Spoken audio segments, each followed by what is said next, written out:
تمہاری عورتیں تمہارے لیے بمنزلہ کھیت کے ہیں. حرث عربی میں کھیت کو کہتے ہیں. تو بمنزلہ کھیت کے ہیں.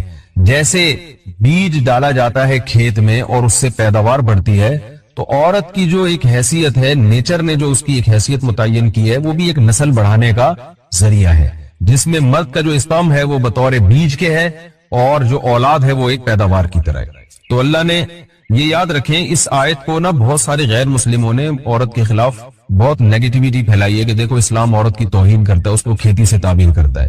تو کچھ لفظ کسی اور زبان میں جب وہ جاتے ہیں نا تو وہ توہین کا معنی دیتے ہیں. عربی میں جو حرث کا معنی ہے یہ تعظیم کے لیے ہے، توہین کے لیے نہیں ہے. اردو میں جو کھیتی کا معنی ہے وہ توہین کے لیے استعمال ہوتا ہے. کھیتی یعنی جو پاؤں میں روندی ڈالنے والی اور زمین جو ہے نا پاؤں میں گویا روندی اس کو روندا جا رہا ہے. تو اس لیے اس کا اردو میں بالکل اسی طرح جو لوگ ترجمہ کر دیتے ہیں کہ عورتیں تمہاری کھیتیاں ہیں، تو یہ ترجمہ میرا خیال ہے اس لیے درست نہیں ہے کہ اردو میں اس کا مفہوم ہی چینج ہو جاتا ہے. یعنی گویا ایک عزت کے لیے جو لفظ اللہ نے استعمال کیا وہ ذلت کا ذریعہ بن جاتا ہے. تو اس لیے کسی بھی زبان میں جب ہم کسی بھی لفظ کا ترجمہ کرتے ہیں تو اس زبان کے ہمیں محاوروں کو دیکھنا چاہیے کہ اس زبان میں یہ لفظ کس معنی میں استعمال ہو رہا ہے. مثال کے طور پر ہو سکتا ہے کتا کا لفظ کسی زبان میں وفاداری کے لیے استعمال ہوتا ہو، کسی کو لوگ ڈاگ کہتے ہو تو اس کا مقصد ہوتا ہے وفادار انسان ہے، لیکن ہمارے یہاں اردو میں گالی ہے وہ، اور آپ بولیں کہ بھئی وہ فلاں قوم ڈاگ کہتی ہے تو ہم کتا کہیں گے. تو آپ جب اس کا ترجمہ اردو میں کریں گے تو کتے سے نہیں کر سکتے. تو اسی طرح یہ عربی کا جو لفظ ہے اس میں بھی یہ چیز غور یعنی ملحوظ رہنی چاہیے. تو اس لیے اس کا ترجمہ کیا جائے گا تمہاری عورتیں تمہارے لیے پیداوار بڑھانے کا ذریعہ ہیں، نسل بڑھانے کا ذریعہ ہیں. فاتو حرثکم، تم اپنے اس نسل بڑھانے کے ذریعے کے پاس آؤ، انا شئتم جیسے چاہو، وقدموا لانفسکم، اور اپنے نفسوں کے لیے آگے بھیجو، یعنی اولاد کی نیت سے آیا کرو زوجہ کے پاس اور آخرت کے لیے انتظام کرو، یعنی اولاد پیدا کر کے جو تاکہ دنیا اور آخرت میں تمہارے لیے فیوچر میں تمہارے لیے کام آئے، دنیا بھی داخل ہے آخرت بھی داخل ہے. تو یہ آیت کا بھی ایک شان نزول ہے کہ صحابہ کرام تو چونکہ جو خواتین تھیں مکہ میں صدیوں سے وہ لوگ آباد تھے، ان کے سفر خاص طور پہ عورتوں کے سفر بہت ہی کم ہوا کرتے تھے. تو جب ہجرت ہوئی ہے اور جو ہے نا ہجرت کر کے بہت ساری صحابیات مدینہ آئی ہیں، تو مدینہ میں ان کے نکاح دوسری قوموں میں ہوئے، پھر انصار صحابہ سے بھی ہوئے. تو چونکہ تقویٰ تھا ان خواتین میں، للہیت تھی، تو بعض جگہ ایسے واقعات ہوئے کہ میاں بیوی کے جو آپس کا ریلیشن ہوتا ہے، ظاہر ہے وہ ہر قوم میں اور ہر جو ہے نا شخص کا مزاج دوسرے سے مختلف ہوتا ہے. تو بعض مردوں نے اس طرح سے اپنی زوجات کے ساتھ ہم بستری کی کہ ان خواتین کو پھر اشکال ہوا کہ پتہ نہیں اس طرح سے ہم بستری کرنا جائز بھی ہے یا نہیں ہے. تو انہوں نے نبی صلی اللہ علیہ وسلم سے یہ مسئلہ پوچھا کہ یا رسول اللہ، ہمارے شوہر ہمارے پاس اس طرح سے آتے ہیں تو کیا یہ جائز ہے یا نہیں. تو ان کے سوال کو بھی مبہم رکھا گیا اور قرآن نے اس کے جواب کو بھی کنایتاً بیان کیا، کیونکہ مسئلہ بظاہر حیا کے خلاف ہے. تو قرآن جب بھی کوئی ایسی بات ہوتی ہے تو اشارتاً کنایتاً اس کا تذکرہ کر دیتا ہے تاکہ مسئلہ بھی واضح ہو جائے، کیونکہ ظاہر ہے اس کی ضرورت تو قیامت تک آنے والے انسانوں کو پڑ سکتی ہے نا. یہ تو ہر میاں بیوی کا اپنا ایک ذاتی مسئلہ ہوتا ہے کہ ہمیں کس طرح سے پرمیشن ہے، کس طرح سے پرمیشن نہیں ہے. تو اللہ تعالیٰ نے بھی اشارتاً ہی اس حکم کو قرآن میں بیان کر دیا. قرآن میں اس لیے بیان کیا کہ تاکہ اس میں کوئی اجتہادی اختلاف کی گنجائش نہ رہے. تو اللہ نے قرآن مجید میں بیان کیا، فرمایا نساؤکم حرث لکم، تمہاری جو ازواج ہیں، تمہاری جو بیویاں ہیں، وہ تمہارے لیے بمنزلہ کھیت ہیں. کھیت کا مطلب کیا ہوتا ہے؟ پیداوار بڑھانے کا ذریعہ. تو اس میں سب سے پہلا مسئلہ تو قرآن نے یہ بیان کر دیا کہ زوجہ سے جو ہم بستری ہے وہ صرف اسی راستے میں جائز ہے جس سے اولاد ہوتی ہے، کیونکہ عورت کو اللہ نے بنایا ہے نسل بڑھانے کے لیے. تو کوئی بھی ایسا ہم بستری کا طریقہ اختیار کرنا جو نسل بڑھانے کا ذریعہ نہ ہو، یعنی وہ نیچرل نہ ہو، تو وہ حرام ہے. تو اس میں اللہ نے یہ حکم دے دیا. تو اس سے صاف یعنی حدیث سے بھی پتہ چلتا ہے اور تمام فقہاء کا اجماع بھی ہے اس آیت کی روشنی میں کہ مسئلہ تھوڑا حیا کے خلاف ہے، لیکن میرا خیال ہے بتانا ضروری ہے کہ پچھلے راستے سے عورت سے ہم بستری کرنا بالکل حرام ہے، ناجائز. اور نبی صلی اللہ علیہ وسلم کی اس پہ بہت شدید لعنت ہے، بہت شدید وعید ہے.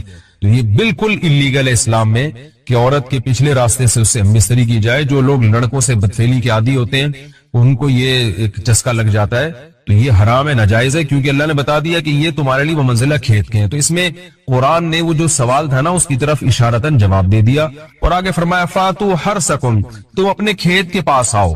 یعنی پیداوار بڑھانے کا جو ذریعہ ہے اس جگہ کی طرف آؤ، انا شئتم، جیسے چاہو، یعنی باقی جس طرح سے تم چاہو زوجہ سے ہم بستری کر سکتے ہو، اس میں کوئی خاص طریقہ متعین نہیں ہے، میاں بیوی کا ایک دوسرے سے کوئی پردہ نہیں ہے، ہن لباس لکم وانتم لباس لہن، یہ دونوں ایک دوسرے کے لیے لباس ہیں، تو اس میں طریقہ کار کوئی بھی ہو سکتا ہے، کسی بھی طرح سے کرنا چاہو ایک دوسرے سے لطف اندوز ہو سکتے ہو، لیکن فاتو حرسکم، آنا موضع حرس میں ہے۔ حرس کا مطلب وہ اس جگہ کی طرف آنا ہے جہاں سے نسل بڑھتی ہے، کسی اور راستے کی طرف، اس سے صاف طور پر جو ہے نا وہ جو فاسق فاجر لوگوں کی جو برائی ہے، جو لڑکوں سے بدفعلی کے نتیجے میں پیدا ہوتی ہے، اس کا اللہ نے قلعہ کر دیا کہ اس کی اسلام میں بالکل اجازت نہیں ہے۔ باقی طریقہ کار کیا ہوگا یہ تمہارے اوپر، اس کی اللہ نے تمہیں اجازت دی ہے۔ وَقَدِّمُوا لِأَنفُسِكُمْ، اور چونکہ بار بار حرس کا تذکرہ ہو رہا ہے کہ نسل بڑھانے کا، اس لیے اللہ نے فرمایا کہ قدموا لانفسکم، اپنی ذات کے لیے فیوچر میں انتظام کرو۔ قدموا کا مطلب آگے بھیجو اپنی ذات کے لیے سرمایہ۔ کیا مطلب؟ کہ جب زوجہ سے ہم مستری کرو تو نیت اولاد کی ہونی چاہیے، تاکہ وہ اولاد دنیا میں بھی اور آخرت میں بھی تمہارے لیے ذخیرہ بن جائے۔ تو یہ نسل بڑھانے کی بہت زبردست ترغیب ہے اس آیت، اور اس آیت میں اللہ نے عورت کا کہ بہت ساری ذمہ داریوں میں سے ایک بڑی ذمہ داری کا بھی بیان بتا دیا کہ عورت کو اللہ نے بنایا ہے، جو مرد اور عورت کا جو فرق رکھا ہے نا، اس فرق کی بڑی وجہ یہی ہے کہ مرد کے اسپرم کو اللہ نے بیج کے طور پہ پیدا کیا ہے اور عورت کو اللہ نے زمین کے طور پہ۔ تو بیج اور زمین کے ملاپ کا بنیادی مقصد ہی نسل بڑھانا، پیداوار بڑھانا ہوتا ہے، نہ یہ کہ نسل روکنا۔ آج فیملی پلاننگ والوں نے اس آیت کی دھجیاں اڑا دی ہیں، اور جو پوری دنیا میں ایک بےہودہ قسم کی تحریک چل رہی ہے، یہ آیت بالکل اس کی نفی کر رہی ہے۔ اس لیے اللہ نے فرمایا، اور اچھا اللہ نے اس کا بھی جواب دے دیا کہ جو فیملی پلاننگ والے کہتے ہیں نا نسل بڑھنے سے تمہارا نقصان ہوگا، خرچے بڑھ جائیں گے، تو اللہ فرماتا ہے قدموا لانفسکم، تمہارا فیوچر بن جائے گا، سنور جائے گا، کیونکہ اولاد میں اتنی انویسٹمنٹ نہیں ہوتی جتنا اس کا آؤٹ پٹ ہوتا ہے۔ ان پٹ کم ہے، آؤٹ پٹ زیادہ ہے، انویسٹمنٹ کم ہے، اس کے جو پروفٹ ہے وہ زیادہ ہے، دنیا میں بھی اور آخرت میں بھی۔ تو اللہ نے فرمایا اپنے نفس کے لیے، فیوچر کے لیے انتظام کرو، بڑھاپے کے لیے انتظام کرو، تمہارے بیٹے ہوں گے، بیٹیاں ہوں گی، پوتے ہوں گے، نواسے ہوں گے، بہویں ہوں گی، یہ دنیا کا مستقبل اور آخرت کا مستقبل کیا ہے۔ جو عبداللہ بن عمر رضی اللہ تعالیٰ عنہ نے جب نکاح کا ارادہ ترک کیا تو آپ کی جو ہمشیرہ تھی حضرت حفصہ، انہوں نے فرمایا کہ نکاح کرو، تمہارے اولاد ہوگی، دنیا سے جاؤ گے تو تمہارے لیے دعائیں مانگے گی۔ یہ چیز بھی انگریزی فلموں سے اور فحش فلموں سے ہماری نئی نسل میں بہت تیزی سے سرایت کر رہی ہے، اور لوگ اس بارے میں علماء سے بہت زیادہ مسائل پوچھتے ہیں، خواتین بھی پوچھتی ہیں جو اس میں مبتلا ہیں۔ تو اس کا بھی مسئلہ یاد رکھیں کہ اللہ تعالیٰ نے حالت حیض میں زوجہ سے ہم بستری کو حرام قرار دیا کیونکہ اس میں گندگی ہے۔ باپ دیکھیں کہ وہ گندگی اس درجے کی نہیں ہے جتنی اورل سیکس میں گندگی ہوتی۔ اگر اس میں ڈسچارج ہو جائے، بندہ انسان جو بستری کرنے والا ہے زوجہ سے، وہ منہ میں ڈسچارج ہو جائے، تو آپ سوچیں کہ اللہ تعالیٰ شرمگاہ کو گندگی سے بچا رہے ہیں، جس کی وجہ سے حیض کی حالت میں ہم بستری کو حرام قرار دیا۔ تو منہ جس سے انسان کھانا کھاتا ہے، جس سے کلمہ پڑتا ہے، اور جو انسان کے جسم میں سب سے اشرف عضو ہے، سب سے زیادہ معزز اور مکرم عضو ہے، اس میں ایسی گندگی کو ڈالنا کہاں سے جائز ہو سکتا ہے، کہاں سے حلال ہو سکتا ہے؟ تو آج بعض متجدد قسم کے لوگ جو ہے نا اس کو حلال قرار دے رہے ہیں، تو یہ بالکل غلط ہے۔ تو یہ بات خوب ذہن میں رکھیں کہ اورل سیکس کے ذریعے اپنی خواہش کو پورا کرنا اس طور پر کہ ڈسچارج ہو جائے انسان عورت کے منہ میں، بیوی کے منہ میں، یہ بالکل حرام ہے، بالکل ناجائز ہے، کیونکہ منی ایک غلیظ اور ناپاک اور گندگی ہے اور ناپاک اور نجس چیز ہے۔ بعض حضرات یہ کہتے ہیں کہ منی پاک ہے، مگر یاد رکھیں منی کے پاک ہونے کے دلائل مضبوط نہیں ہے، منی کے ناپاک ہونے کے دلائل بہت مضبوط ہیں۔ سب سے پہلی دلیل قرآن مجید میں آتا ہے الم نخلقکم من ماء مہین، ہم نے تمہیں غلیظ اور پلید پانی سے پیدا کیا، ذلیل پانی سے پیدا کیا، تو اس میں بھی اشارہ ہے کہ منی ناپاک چیز ہے۔ دوسری بات یہ کہ حدیث میں آتا ہے کہ کنت افرق المنی من ثوب رسول اللہ صلی اللہ علیہ وسلم ثم يصلي فيه، حضرت عائشہ رضی اللہ تعالیٰ عنہ فرماتی ہے کہ رسول اللہ صلی اللہ علیہ وسلم کے کپڑوں پر اگر منی لگی ہوتی تھی، صحیح بخاری کی حدیث ہے، میں اس کو کھرچ کے صاف کرتی تھی، پھر آپ صلی اللہ علیہ وسلم اس میں نماز پڑھا کرتے تھے۔ اب بعض حضرات نے یہاں سے استدلال کیا ہے کہ منی اگر ناپاک ہوتی تو حضرت عائشہ اس کو دھوتی، کھرچ کے صاف کرنا اس کی علامت ہے کہ منی پاک ہے، لیکن یہ بات غلط ہے۔ اگر منی پاک ہوتی تو حضرت عائشہ کو کھرچنے کی ضرورت نہیں تھی۔ بات یہ ہے کہ وہ نجاست جس کا ایک باقاعدی جسم ہوتا ہے اور وہ کھرچ کے جسم سے یا کپڑوں سے الگ ہو سکتی ہے، تو اس نجاست کو پاک کرنے کا طریقہ یہ ہے کہ اس کو کھرچ دیا جائے۔ ناپاک تھی تبھی تو حضرت عائشہ رضی اللہ تعالی عنہ اس کو باقاعدہ کھرچ رہی ہیں اور دور کر رہی ہیں. اور گیلی منی کو نبی یہ ثابت ہے کہ حضرت عائشہ رضی اللہ تعالی عنہ آپ صلی اللہ علیہ وسلم کے کپڑوں سے دھویا کرتی تھی اور آپ صلی اللہ علیہ وسلم اس میں نماز پڑھا کرتے تھے. حضرت عمر رضی اللہ تعالی عنہ کے دور میں کسی شخص کو احتلام ہوا تو اس نے اپنے پورے جو ہے نا وہ کپڑے دھوئے تو حضرت عمر نے اس کو منع کیا, فرمایا کہ اتنا کافی تھا کہ اس جگہ کو تم دھو لیتے. تو اس میں بھی حضرت عمر اس کو باقاعدہ دھونے کا حکم دے رہے ہیں. کسی بھی صحابی نے اعتراض نہیں کیا کہ یار یا امیر المومنین آپ ان کو دھونے کا حکم کیوں دے رہے ہیں, منی تو پاک ہے. تو منی کے جو ناپاک ہونے کے دلائل ہیں وہ بہت مضبوط ہیں. باقی اس کو جو کھرچنے کا حکم ہے وہ اس لیے کہ منی کے پاک جو اگر خشک ہو جائے تو وہ کھرچ کے بھی پاک ہو جاتی ہے, اس کو پھر دھونا ضروری نہیں ہوتا. اس کی مثال ایسے جیسے حدیث میں آتا ہے, صحابہ کرام فرماتے ہیں کہ ہمارے تلواروں میں دشمن کا خون لگا ہوتا تھا تو ہم اس کو زمین پہ اچھی طرح رگڑ کے اسی کو لٹکا کے نماز پڑھتے تھے. دیکھیں خون بھی ایسی چیز ہے کہ جو سوکھنے کے بعد اس کی ایک پاپڑی سی جم جاتی ہے, تو حالانکہ خون کو بھی ناپاک مانا جاتا ہے, جمہور علماء کے ہاں خون ناپاک چیز ہے, لیکن صحابی کیا کر رہے ہیں, اس کو رگڑ کے زمین پہ اور خشک جو اس کو اچھی طرح رگڑ کے جب اس کا اثر زائل ہو گیا تو اسی کو لٹکا کے نماز پڑھ رہے ہیں. تو جیسے خون ناپاک ہونے کے باوجود رگڑنے سے پاک ہو جاتا ہے, اگر کسی ایسی چیز پہ لگا ہو جو لوہے یا ایسی سخت چیز پہ, تو ایسے ہی منی اگر کپڑوں پہ لگی ہو خشک ہو جائے تو اس کو اچھی طرح جب کھرچ دیا جائے تو وہ پاک ہو جاتی ہے. لیکن اس سے یہ ثابت نہیں ہوتا کہ منی ناپاک پہلے سے ہی پاک ہے. ایک اور دلیل منی کے ناپاک ہونے کی یہ ہے کہ یہ جو مدی ہے, ٹرانسپیرنٹ پانی جو مرد کے جسم سے نکلتا ہے, وہ اگر جسم سے نکل جائے تو غسل فرض ہو جاتا ہے, وضو فرض ہو جاتا ہے, اور منی نکل جائے تو غسل فرض ہوتا ہے. اب یہ کیسی بات ہے کہ مدی کے نکلنے سے جس سے وضو فرض ہو رہا ہے وہ تو ناپاک ہے, اور منی نکلنے سے جب غسل فرض ہو رہا ہے بڑی والی طہارت, اس کو ہم پاک قرار دیں. اس لیے امام ابو حنیفہ رحمہ اللہ تعالیٰ کا مذہب منی کے بارے میں کہ یہ نجاست غلیظہ ہے, اور امام مالک کا بھی یہی مذہب ہے.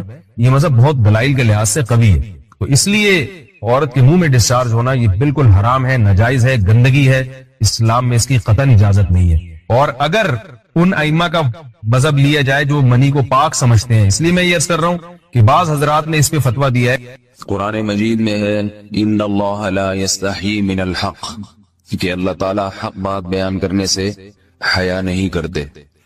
حدیث میں بھی بعض ایسے مسائل کو اللہ کے رسول نے بیان کیا ہے صلی اللہ علیہ وسلم نے جو بظاہر حیا کے خلاف ہیں, مگر اس لیے بیان کیا کہ اگر آپ صلی اللہ علیہ وسلم بیان نہ کرتے تو لوگ ان بے شرمی کے کاموں میں مبتلا ہو جاتے. اسی وجہ سے میں بھی یہ ہمت کر رہا ہوں کہ ایک اور ایسا گناہ جو جس میں لوگ مبتلا ہیں اور وہ ہے حیا کے خلاف, مگر ہے بہرحال شریعت کا مسئلہ اور لوگ اس میں گناہ میں مبتلا بھی ہیں, اس لیے بتانا ضروری ہے.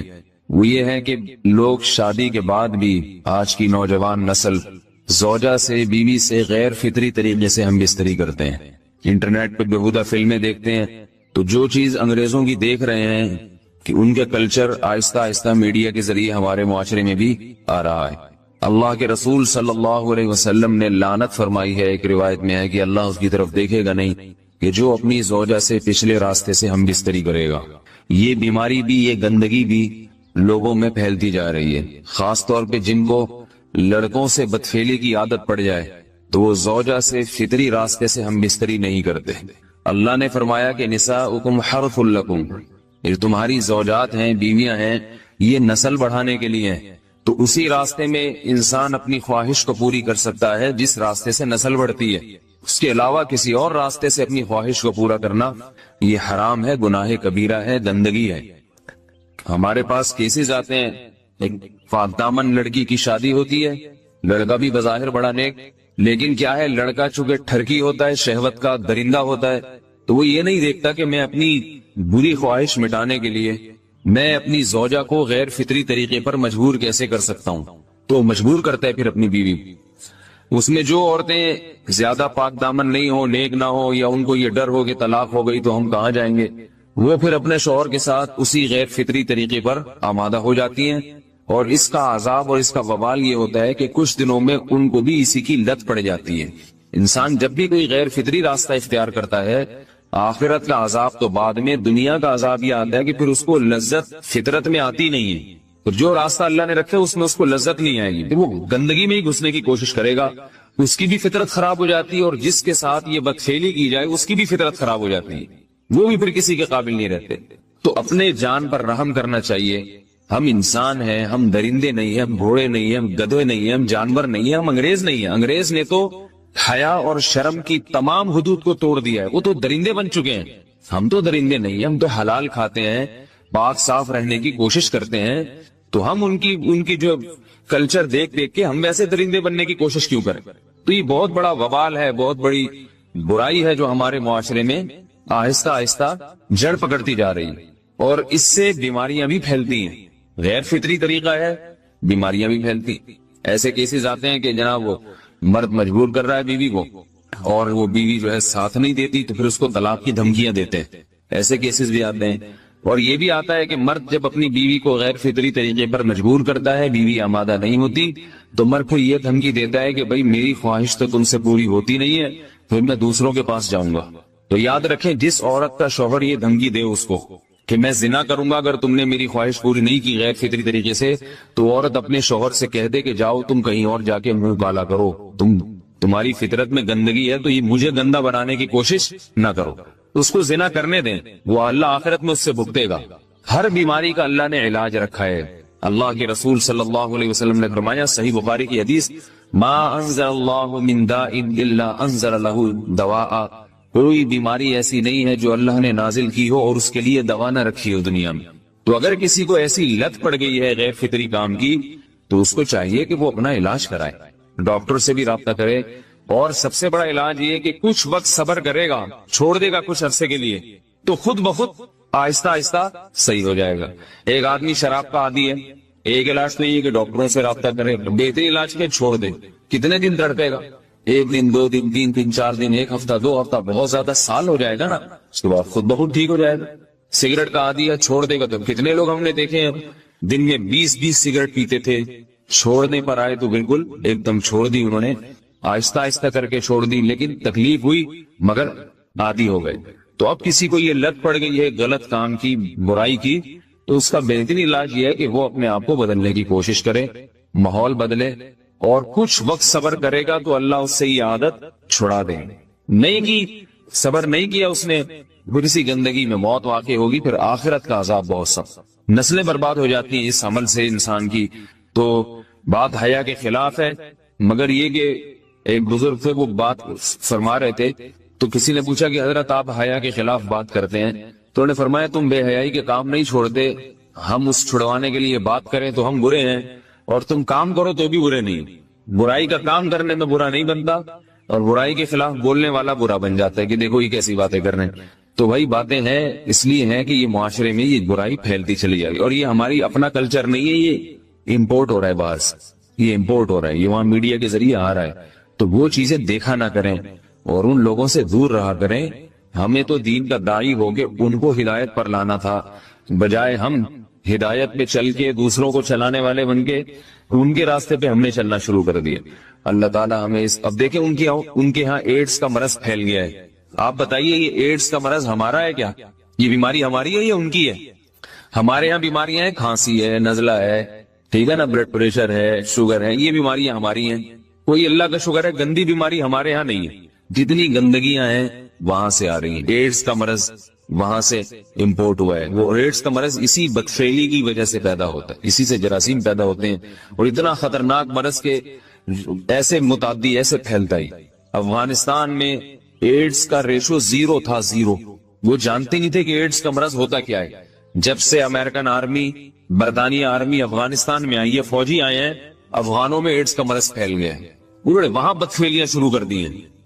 تو وہ تو حالانکہ ان کے لیے زنا کتنا سستا ہے، کتنا سستا ہے نا ان کے لیے زنا، پھر بھی وہ لڑکوں کی طرف مائل ہوتے ہیں. تو اتنی گندگی، ایسا گندا جب انسان بن جائے پھر اللہ اس کے وجود کو برقرار نہیں رکھتے، اور رکھتے ہیں تو پھر آخرت میں سزا دینے کے لیے اپنے آپ کو ان گندگیوں سے بچانا چاہیے، حلال پہ اکتفا کرنا چاہیے.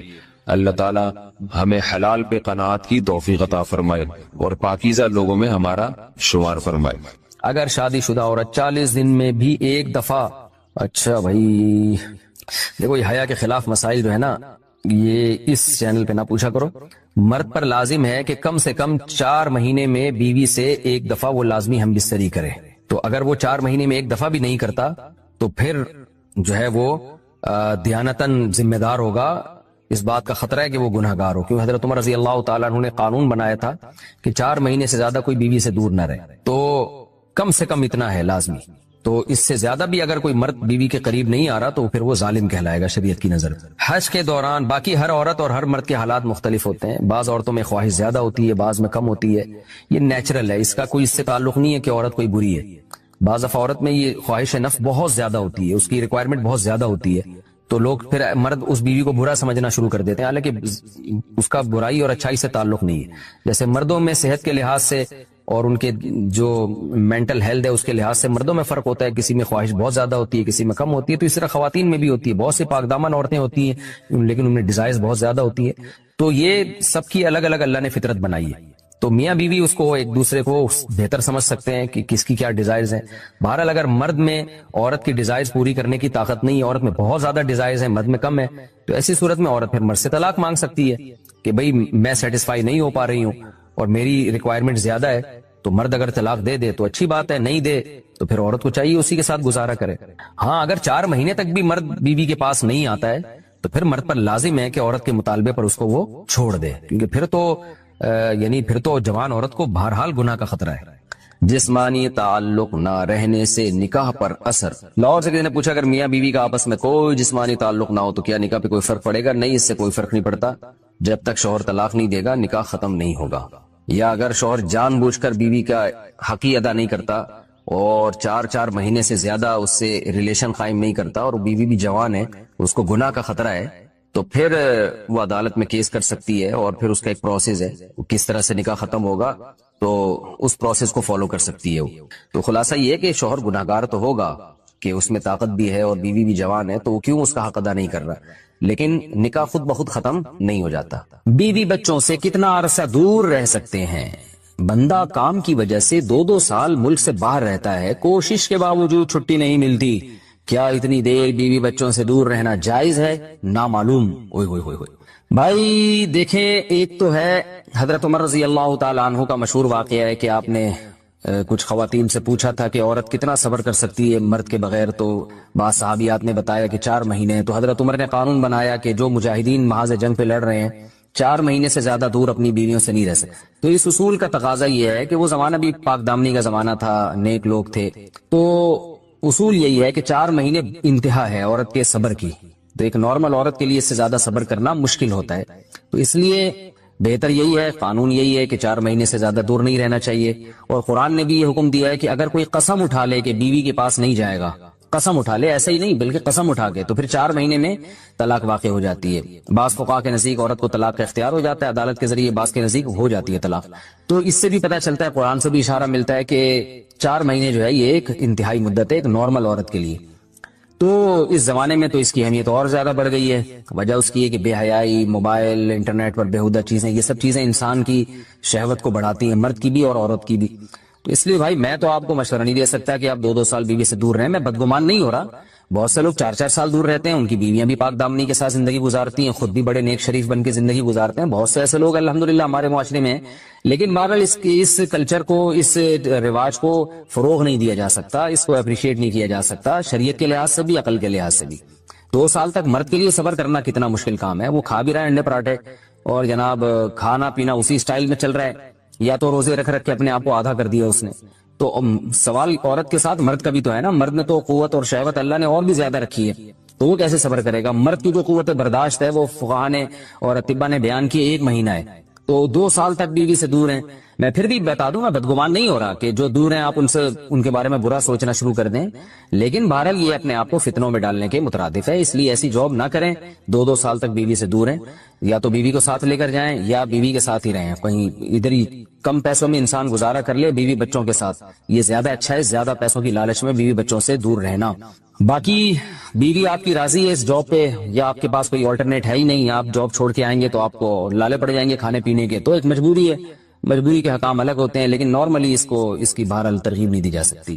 دیکھیں قرآن مجید میں اللہ نے ارشاد فرمایا نا، یوم یفر المرء من اخیہ و امہ و ابیہ و صاحبتہ و بنیہ، قیامت کے دن کی ہولناکیوں کو اللہ نے بیان کیا کہ انسان اپنے باپ سے دور بھاگے گا، بیٹے سے دور بھاگے گا، بھائی سے دور بھاگے گا۔ جہاں بیوی کا تذکرہ آیا تو یہ نہیں کہا کہ بیوی سے دور بھاگے گا، بلکہ فرمایا اس سے دور بھاگے گا جو اس کے ساتھ رہا کرتی تھی، یعنی صاحب کہتے ہیں ساتھ رہنے والے کو، صاحبہ سے دور بھاگے گا۔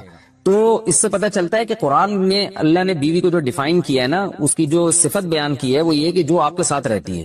تو جب شادی ہو گئی تو سمجھو بیوی پھلترو کی طرح چپک گئی ہے آپ کے ساتھ، جہاں جاؤ گے آپ کے ساتھ ساتھ جائے گی۔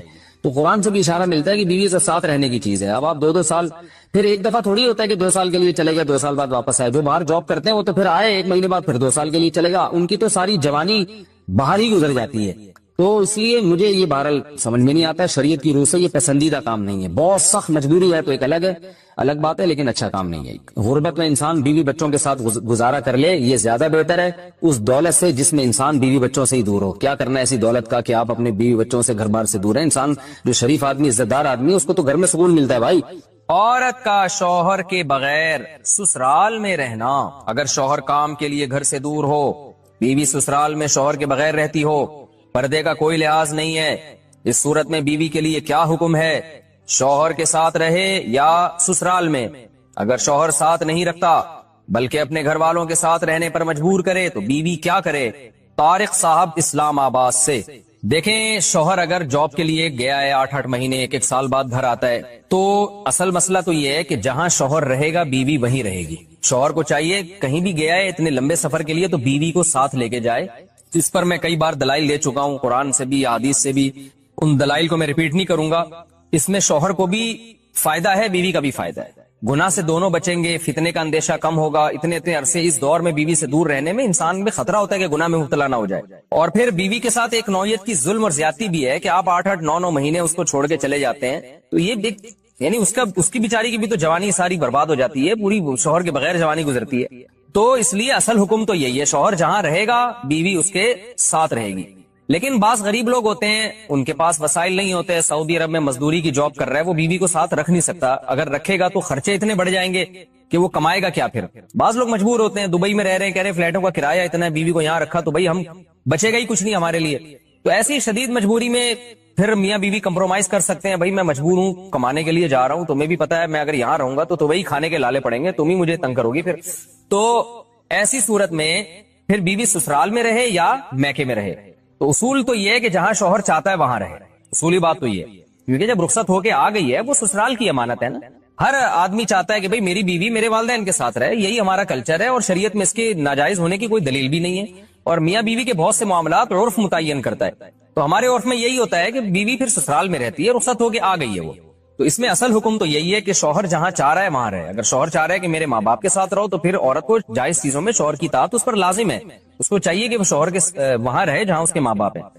لیکن اگر واقعی سسرال میں اس پر ظلم ہو رہا ہے، بہت زیادہ بے پردگی ہو رہی ہے احتیاط کے باوجود، یا خدا نخواستہ جوان دیور ہے، خطرہ ہے، خدا نخواستہ عام طور پہ ہمارے معاشرے میں ایسا خطرہ ہوتا نہیں ہے، خیر الحمدللہ غالب ہے، لیکن بعض دفعہ خطرہ بھی ہوتا ہے، دیور جوان ہے، خطرہ ہے، جوائنٹ فیملی ہے، تو پھر عورت سسرال میں نہیں رہے گی، پھر وہ شوہر کی غیر موجودگی میں اپنے والدین کے گھر رہے گی۔ پھر ایسی صورت میں شوہر کو بھی چاہیے کہ وہ بیوی کو فورس نہ کرے، اپنے دیوروں کے ساتھ رہنے پر مجبور نہ کرے، اس میں فتنے کا اندیشہ بہت زیادہ ہے۔ نبی صلی اللہ علیہ وسلم نے فرمایا الحم وہ موت، یعنی موت کی طرح دیور کو قرار دیا گیا ہے احتیاط کے معاملے میں۔ تو میں دیوروں پہ بدگمانی نہیں کر رہا کہ بہت سے دیور بھی بیان سن رہے ہوتے ہیں، وہ کہتے ہیں یار ہمیں یہ بنا کے پیش کر دیا، ہم تو بہت اچھے ہیں۔ آپ کے علاوہ کی بات کر رہا ہوں، جو میرا اس وقت چینل دیکھ رہے ہیں ان کے علاوہ کی بات کر رہا ہوں۔ لیکن بہرحال احتیاط ضروری ہے، شوہر دور ہو، جوان بھابھی ہو گھر میں اور دیور بھی ہوں تو الحمدللہ ہمارے معاشرے میں خیر غالب ہے، لیکن کہیں بھی فتنے کا اندیشہ ہوگا تو وہاں پر پھر عورت اپنے والدین کے ساتھ رہے گی۔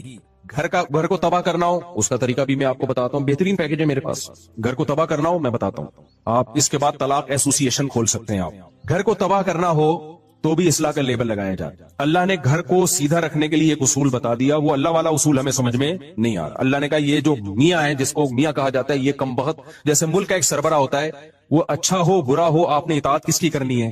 سربراہ۔ اب ہم لال بتی پہ سگنل توڑ دیں، بولیں کہ ہمارے صدر مملکت چونکہ سرداری ہیں اور کسی کو وزیر اعظم شہباز شریف سے بھی اختلاف ہو سکتا ہے، تو یہ دونوں ہمارے حکمران ہیں، میں ان کے قانون کو مانتا ہی نہیں، لہذا میں ریاست کو مانتا ہی نہیں، میں لال بتی توڑتا ہوا جاؤں گا۔ تو یہ لاجک کی بات ہوگی؟ بھائی ریاست اچھی ہو بری ہو، آپ نے انتظامی چیزوں میں حکومتی لا کو فالو کرنا ہے آپ نے. تو گھر بھی ایک اسلام کہتا ہے کہ اسٹیٹ ہے، ایک ریاست ہے. میاں کبھی اچھے ہوتے ہیں، کبھی میاں برے ہوتے ہیں، لیکن سربراہ رہتا ہے وہ کمبخت. عورت یہ کہہ کے اپنے شوہر کی اطاعت سے جان نہیں چھڑا سکتی کہ میرا میاں اچھا نہیں ہے. چلے گی بھائی گھر میں کس کی؟ میاں کی. اب خواتین کو اصلاح کے نام پہ فساد میں ڈالا جاتا ہے.